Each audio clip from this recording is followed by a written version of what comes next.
시어머니의 불호령에 불씨를 살리기 위해 노력했지만 아이를 업은 채 불씨를 살리는 일은 그리 쉽지 않았다.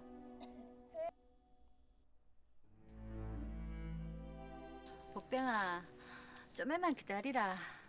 어머니가 금방 안아줄기고만은. 시어머니의 불호령이 언제 떨어질까 무서워 서럽게 우는 아이를 내려놓고 정성을 다해 어렵사리 불씨를 살려냈다. 됐다. 어머니요. 불쌍 살렸어요. 기쁜 마음에 한달음에 가게 안으로 뛰어들어갔다. 자네 신도 불쌍 살렸어요. 그때까지만 해도 나는 내가 무슨 짓을 저질렀는지 알 수 없었다.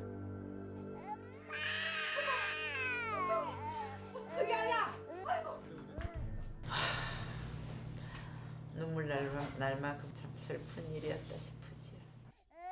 난 너무 놀라 아이가 있는 곳으로 뛰어나갔다. 고작 불씨 하나 살리겠다고 불 앞에 아이를 눕혀놓은 나의 행동을 용서할 수 없었다. 네 정신 어디 펴고 있는데? 지 새끼 하나 건사도 못한 놈이가 어딘 놈 말이다.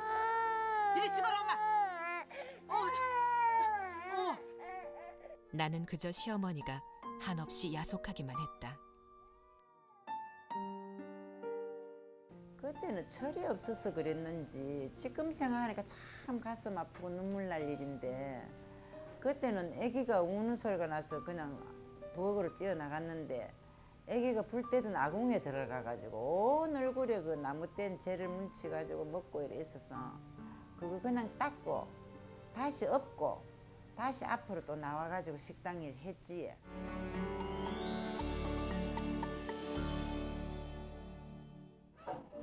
호된 시집살이에 지친 난 고민 끝에 집을 나가기로 했다.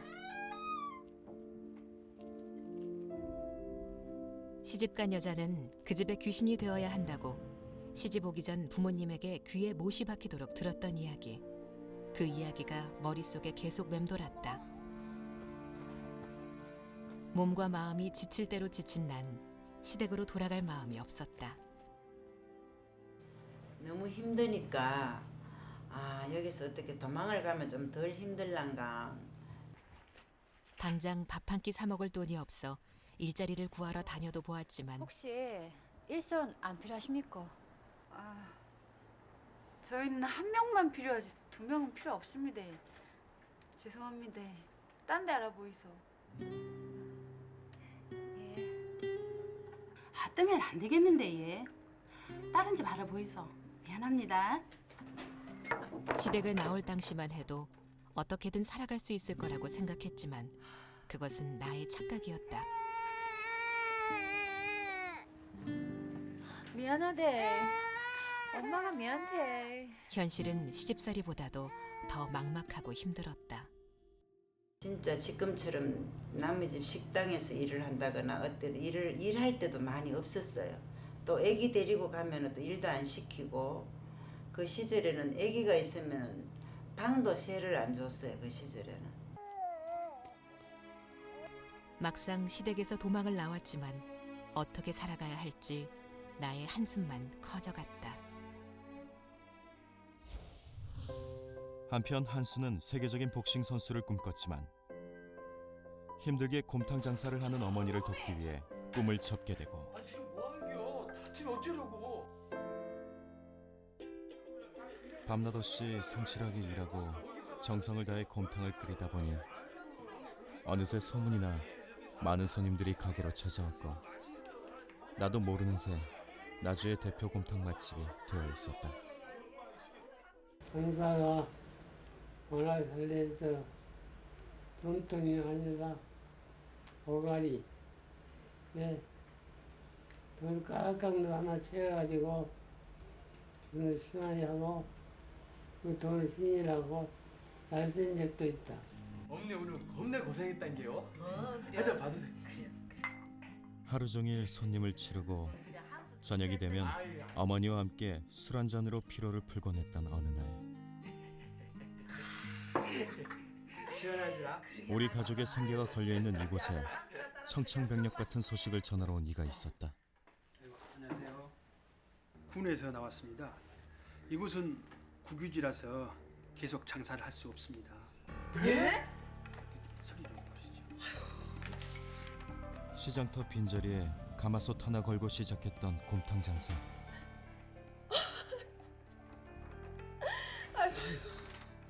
아유 한수야, 우리는 이제 어떻게 한다냐? 일주일 내로 이 가게 정리해 주십시오. 잘 되던 곰탕 가게를 접고 아무것도 없이 맨몸으로 쫓겨나게 된 그때를 생각하면 지금도 억울해서 몸이 떨려온다. 그때 벼락말이 부분보다도 더 억울했어요. 물레가 넘칩니다. 지방도 많이 차요.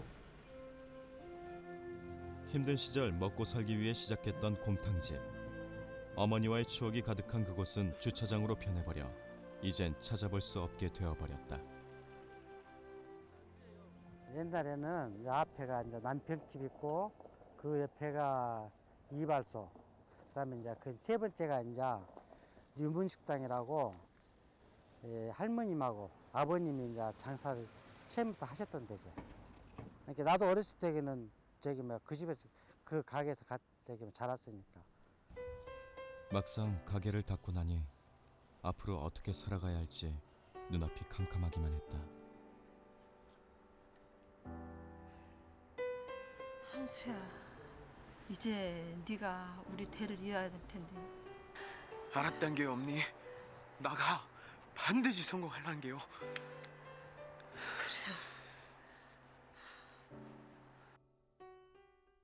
겁나게 맛있단 게요. 떡이랑 전이랑 이렇게 싹 드릴 텐게 어서 좀 오시오. 예. 어머닌 편찮으셔서 누우셨고 난 이대로 손 놓고 있을 순 없다는 생각에 길 건너편으로 가게를 얻어 다시 곰탕을 끓였지만 이 집 맛이 별로다. 그런 게 옛날 맛이 아니야. 그러니까 맛이 짱 아니네. 그러게 말이지. 혼자 곰탕을 끓이기엔 아직 실력이 부족했던 탓일까. 손님들의 입맛을 사로잡는 데 실패하고 가마솥에 불을 지피지 못하는 상황까지 이르렀다. 이대로 가게 문을 닫게 될까봐 두렵고 무서웠다.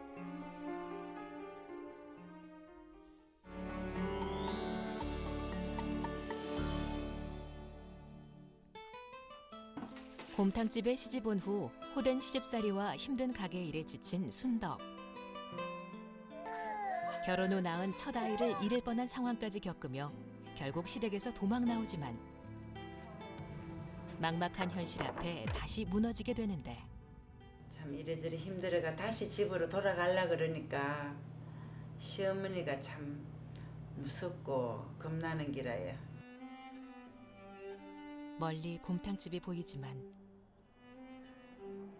나는 시어머니의 눈치를 살피느라 가까이 가지도 못하고 발만 동동 구르며 오랜 시간을 서 있었다.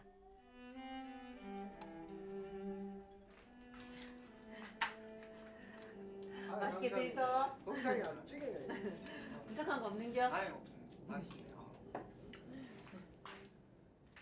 어머니, 잘못했습니다.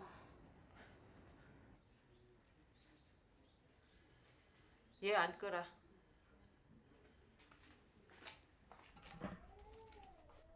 시어머니는 아무 말도 하지 않고 집을 나간 나에게 화도 내지 않고 따뜻한 곰탕 한 그릇을 담아서 건네주셨다.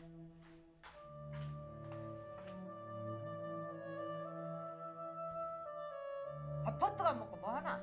그 곰탕은 내가 시집와 처음으로 먹어본 곰탕 한 그릇이었다. 그때 시어머니가 한 그릇 곰탕 한 그릇 주셨는 그 맛은 지금 참 잊을 수 없었을 만큼 맛있어요. 맛있었었고 지금도 그때 그 곰탕 맛 생각날 만큼 잊을 수 없어요. 애정이 담긴 시어머니의 곰탕 한 그릇. 그 따스한 한 숟갈이 나를 곰탕의 맛에 빠져들게 했다. 나는 그 후 시어머니에게 영천곰탕 만드는 비법을 본격적으로 배웠다. 시집살이는 여전했지만 나의 마음가짐이 달라져서였을까 힘들기보다 즐거운 마음으로 곰탕을 끓이기 시작했다.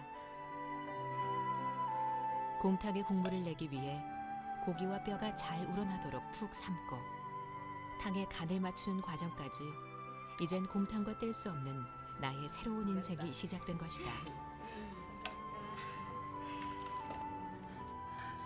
내가 처음으로 시집에 와서 말이다. 처음으로 떡하니 아침상을 봐서 너희 시할머니께 올렸더니 한술 뜨더니 바로 상을 물리시더라고.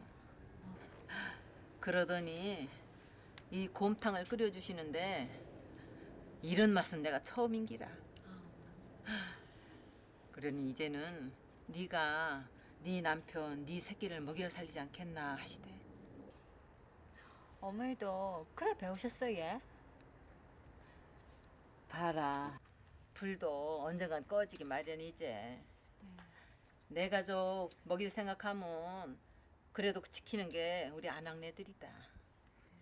그러니 니도 네 남편, 네 새끼 먹일 생각하면 어떻게든 지켜야 되지 않겠나. 이 곰국은 내 마음이다. 알겠나? 그래서 나는 곰탕에 내 마음을 담았다. 나라에서 가게를 빼라는 통보를 받고 충격으로 쓰러진 어머니를 대신해 가게를 열고 나주곰탕의 맛을 이어가려고 노력하지만 손님들의 발길은 뜸해지고 계속된 고민에 결국 난 새로운 곰탕의 맛을 개발하기 위해 연구에 연구를 거듭했다. 어느덧 3년의 세월이 흘렀지만 이렇다 할 맛을 찾지 못했다. 소고기라고 부를 수 있는 모든 부위의 살코기를 사용해보고 소의 등뼈와 꼬리뼈까지 넣어 만연구를 계속해봤다.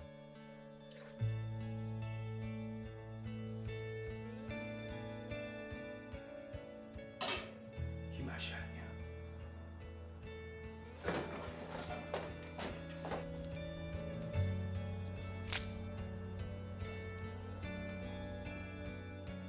어머니가 끓여주던 나주곰탕의 맛을 유지하면서 좀 더 깊은 맛을 내기엔 뭔가가 부족했다.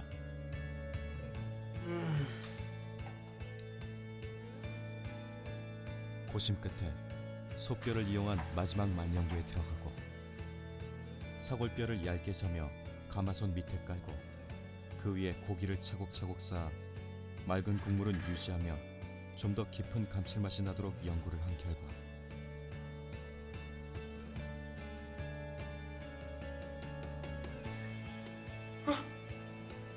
이거요. 이것이요. 지치지 않는 열정으로 나주곰탕의 새로운 맛을 찾아낸 내 자신이 자랑스러웠다. 그 맛은 내게 3년 이상이 걸렸는데 그 맛을 낼 수가 없어요. 기분이 그 이상 좋을 수가 없어요. 여기 있으라. 여기도 빨리 주시오. 여기 알았다게. 나주 전통의 맑은 곰탕 맛을 살리며 진한 감칠맛을 더한 곰탕은 손님들의 발길을 돌려놓기에 충분했다. 복수에서 왔어. 알았어. 예전의 명성을 되찾은 후 지금까지 이어져 오고 있는 나주곰탕. 3대 기란수 사장의 곰탕에 대한 열정과 끈기를 배운 4대 사장. 한 그릇의 곰탕이 완성되기까지 그 안에는 우리네 인생 이야기가 담겨 있다.